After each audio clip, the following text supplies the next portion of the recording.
Well, hello again. It's Jonathan at the piano lesson, and I hope everyone had a nice Thanksgiving, because hang on to your hats.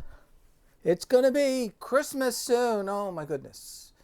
And we're breaking out the Christmas tunes. And there's a nice Christmas tune called Away in a Manger.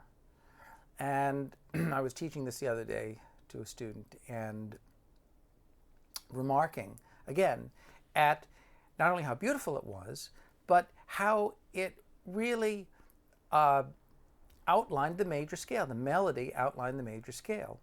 And so again, what I like to do is I like to take all of the rudiments of music, all the things that we like to practice as exercises, that we should be practicing as exercises, and immediately try to apply them in the real world to a real song. And so I wanted to go through that tune a little bit so you can get an idea of A, why the major scale is so important to learn and recognize in a piece of music to make it easier to learn, applying our primary chords, so just basic triads, maybe 7 chords, but basic triads, and then also trying to make it sound a bit more embellished, a bit jazzier, using 7th chords. And emphasizing that as pianists, well, we have the ability to play more than one note at the same time. That's the great thing about playing the piano. And all too often, we as pianists get sometimes a little lazy and stuck just playing one note at a time in the right hand as a melody note, where we really should be embellishing our chords, okay, and our melodies. So the first thing I wanted to here's, I'll just play the melody for you, okay? It's in the key of, I'm going to do it in the key of F. All right, so key of F. Let's get rid of this right now here. All right, we're just going to get rid of that for a second, and I'm gonna even, you know what? I'm gonna break out a fresh pen. I think I have a fresh pen. Let's see if that's fresh. Oh yeah, ha ha! Woo! Marks a lot. It's kind of a funny name. So, just basic keys, right? The key of F major.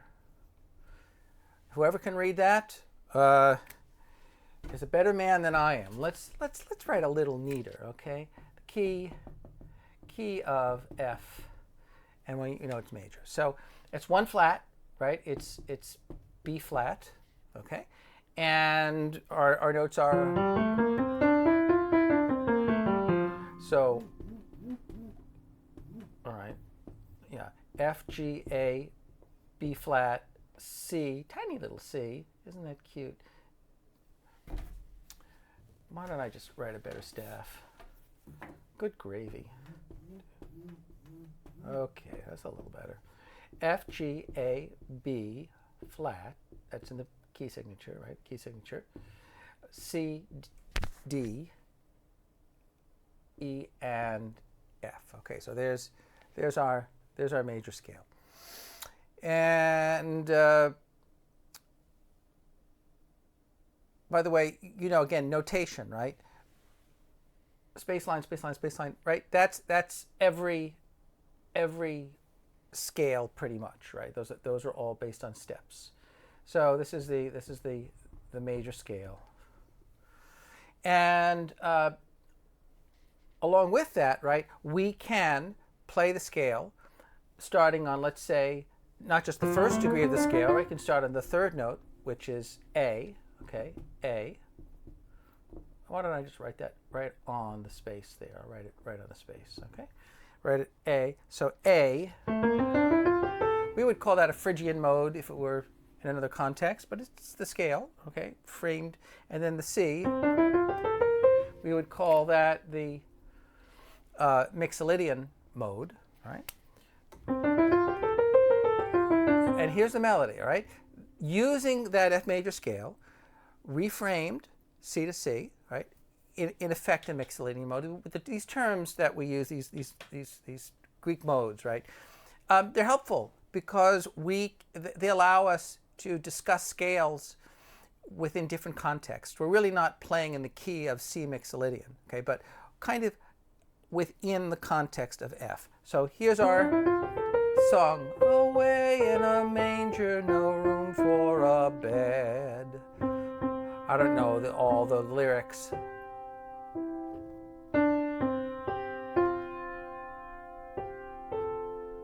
Right, so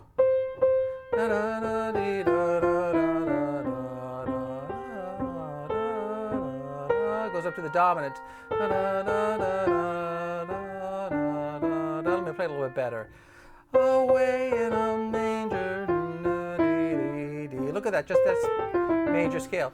Well, what makes it sound like a song? Well, because very simply of the rhythm, right? We spend more time on some notes and less time on others. Short, long, short, short, long.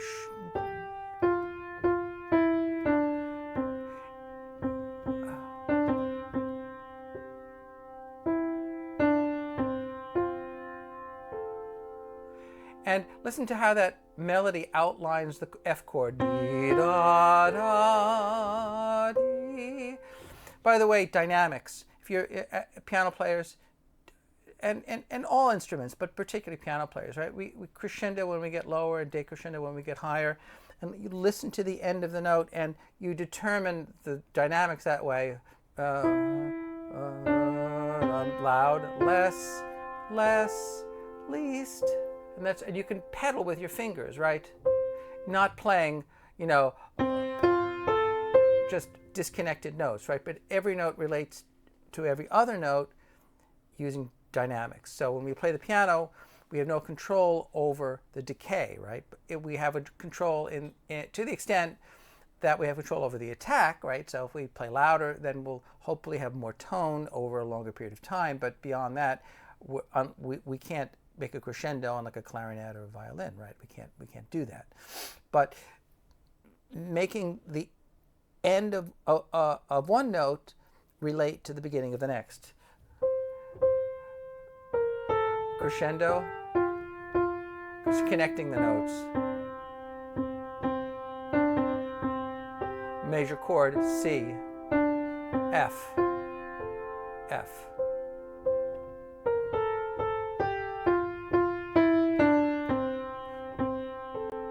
There's your dominant, C7.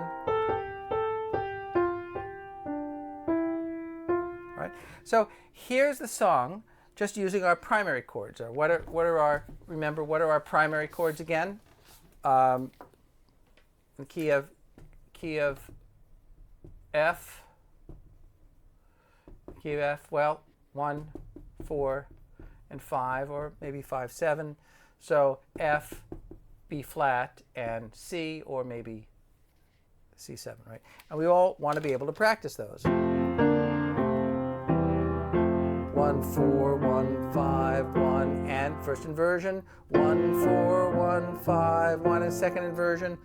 1, 4, 1, 5, 1, right? We always want to be able to play those. Or 1, 4, 1, 5, 7, 1, right? The 5, 7. 5, 7. That's the suspension and the resolution. 4, 1. That's referred to as voice leading, right? So you're taking the chords, which would be in root position, let's say, and you're playing some in root position, but you're playing others in inversions. And we're finding ways to play with an economy of motion, so we're not moving all over the piano, right? We're not jumping all over like that, okay? And we're using common tones. The F has a common tone with the B flat, right? And it also just sounds smoother. The term is smooth voice leading. So how about this? Or 5, 1. You could do that, or just play the first note. F, F, and then B flat, and C, F back to F, and then C, and then you could do B flat, F, still F, B flat, F, and then the C7 is built into the melody, F, and then C, and then F. Right. Now, we could harmonize that even better. For instance, we could go 5, 1, and then we could go, what am I doing there? I'm playing a diatonic chord. I'm playing a secondary chord, G minor, and then this F. So we want to learn our primary chords. That's important. So when I was first learning piano, one of the first things I had to do by rote, I had to learn my primary chords. So F, B flat with F in the bass, and then E, G, C, and then maybe the B flat there, possibly maybe the C7 with E in the bass. Okay, so I had to learn kind of mechanically. I never really knew what I was doing until I got into learning jazz more, and then I realized that those were just extractions from kind of a larger concept. So that larger concept, which a surprising number of people just never do, and I don't know why. But again, if in the key of B flat, F, A, C, G, B flat, D, A, C, E, B flat, D, F, C, E, G, D, F, A, E, G, B flat. Okay, so F, G minor, A minor, B flat major, A minor. What am I doing? No, C major, not A minor. Good gravy. C major, D minor, E diminished. Those are the 7 diatonic, 7 diatonic triads.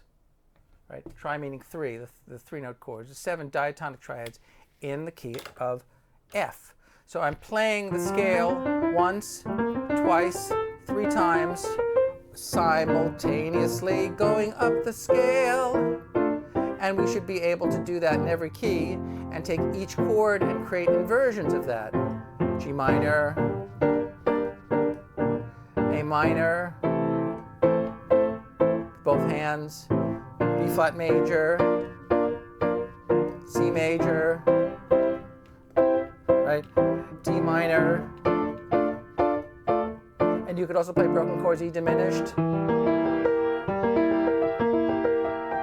And then back to the F, right? Now, in the instance of using VOICE voice leading, right? We might start with, let's say, a root position chord, but if I'm going to play the B flat, okay, if I'm going to play the B flat, I'm going to take these 2 notes over here and I'm going to bring them down an octave, the F and the D. I'm going to bring them down. So excuse me, I'm just going to bring down the F rather. So the F is going to be there, okay, and it's going to be that, right? And likewise with the C, I might keep that top note, but I'm going to bring these other 2 down. I'm going to have the E and the G down here, okay, and so I have that. But there are other chords. There are other chords. The 1, right? The 4, the B flat, the 1, the 4, and the 5, right? Those are our primary chords, right? Those are the primaries. P-R-I-M-A-R-Y, and then the ones in between, G minor, A minor, D minor, the E diminished, those are secondary, S-E-C-O-N-D-A-R-Y. Those are typically passing chords, right? But if I do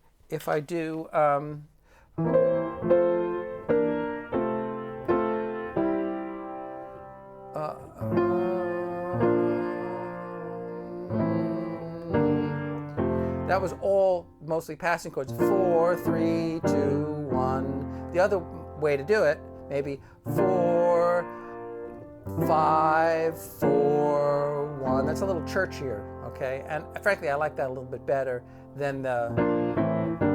That's more gospel-y, or that's our.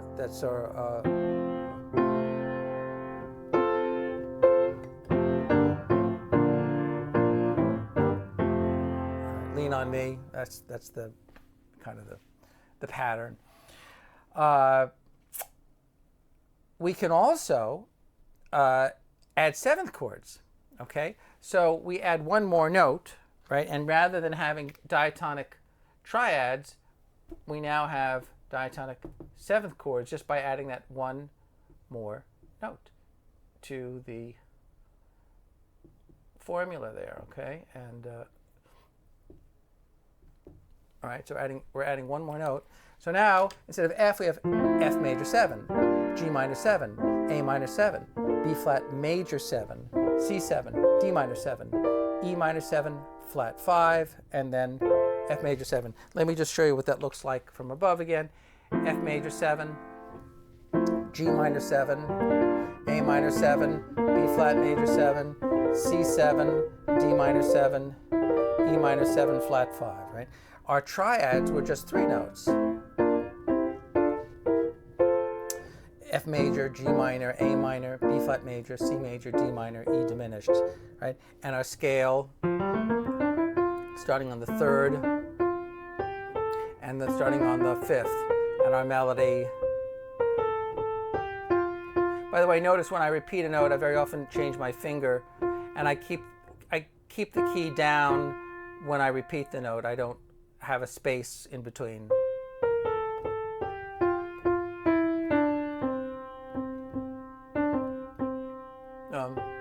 Notice how that melody outlines the chord. Outlines the chord, F major. Scale. These scale tones,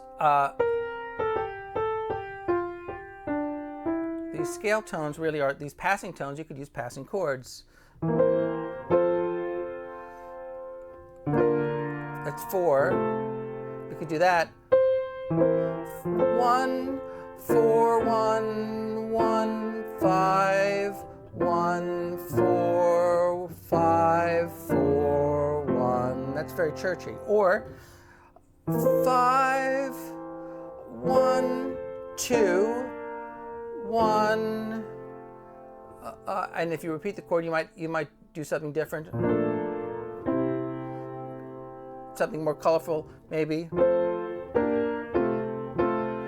5, 1, 2, 5, 2, 5, 1. That's more jazzy. 2.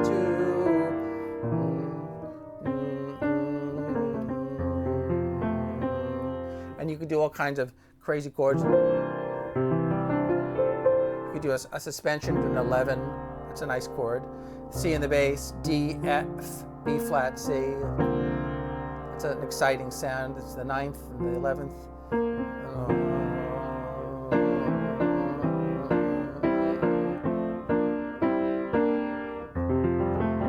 And you can add the 2nd to have some more color. That's a little more country western.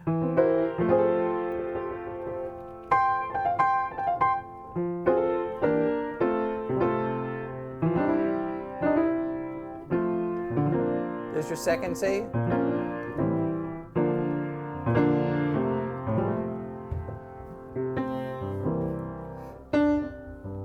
You could have a little waltz. It's in 3/4, but you can make it, kind of have a little more bounce.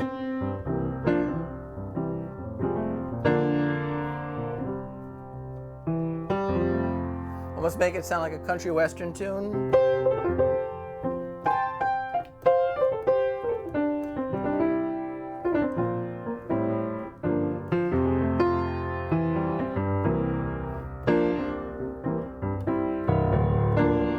Gospel.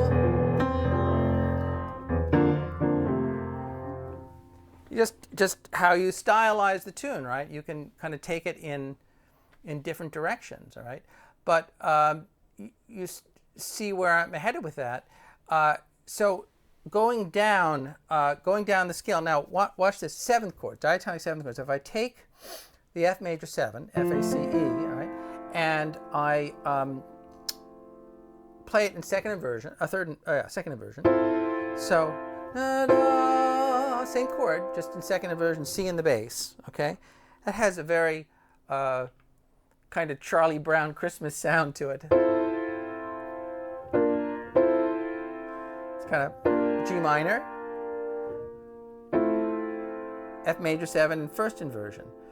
Or you might just take the F away, okay? And what would you get? Well,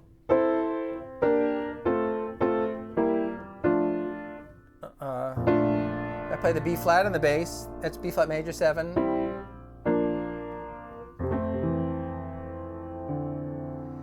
Just that pattern. Just like a cookie cutter. But if I change the bass line, B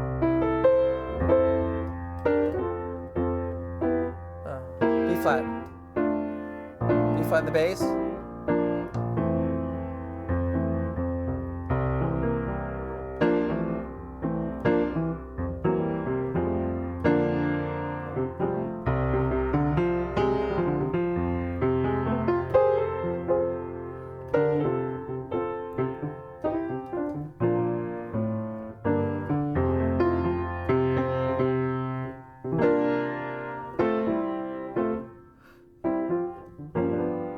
G7, C7,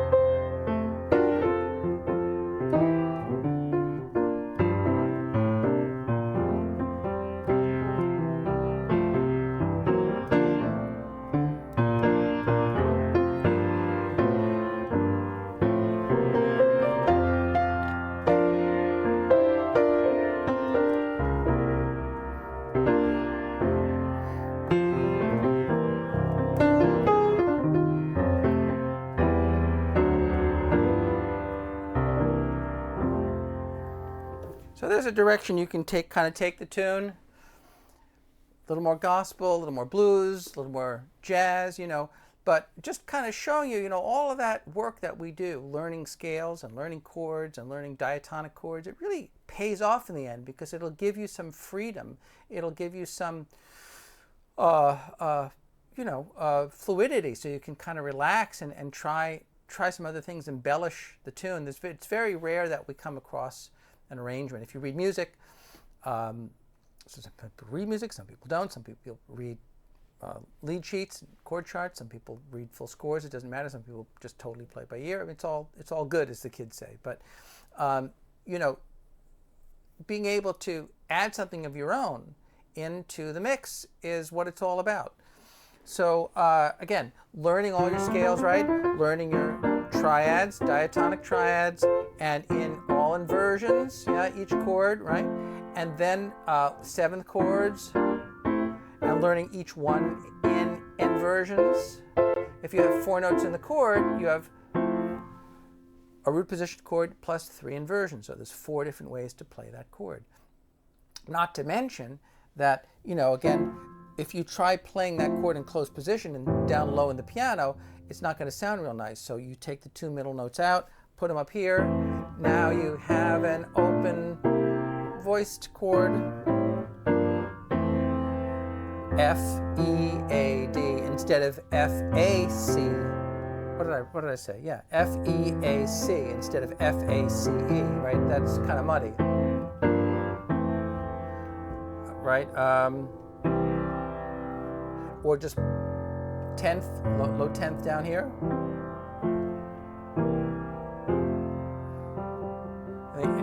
That second sound. Pentatonic scales. You could play it on the black keys,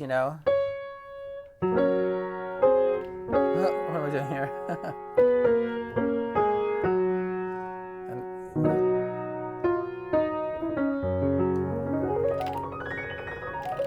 And that's fun, you know, doing that on the black keys. Lot of pianists that don't see, you know, well, like to play in black keys and F sharp, and, you know, G flat and D flat and B, because there's more of a tactile advantage as opposed to just playing in C, right, where you don't really, you know, have that same advantage. And you can also do those nice kind of flowing glissandos down the piano, you know, just with double hands. You do those double hand glissandos, kind of like that, right? Or it doesn't sound the same on the white keys. White keys are a little different. So I think I'm gonna, you know, getting close to wrapping it up here. Glad to have you back, and appreciate the comments. Even one comment is always very helpful. I genuinely would like to know what you're working on, or if you have something in particular you'd like me to address, or you know, this is an easy enough tune, by the way, where you can just Google it.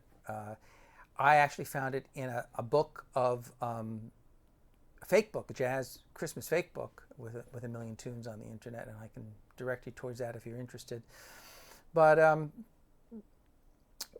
you know, there's so much good music out there, and just to put it in a little box and say, oh, this is a Christmas song, or it's, you know, you can play it at any point. One of my favorite tunes is when is Bill Evans' recording of Santa Claus is Coming to Town, which is one on a record called Trio 64.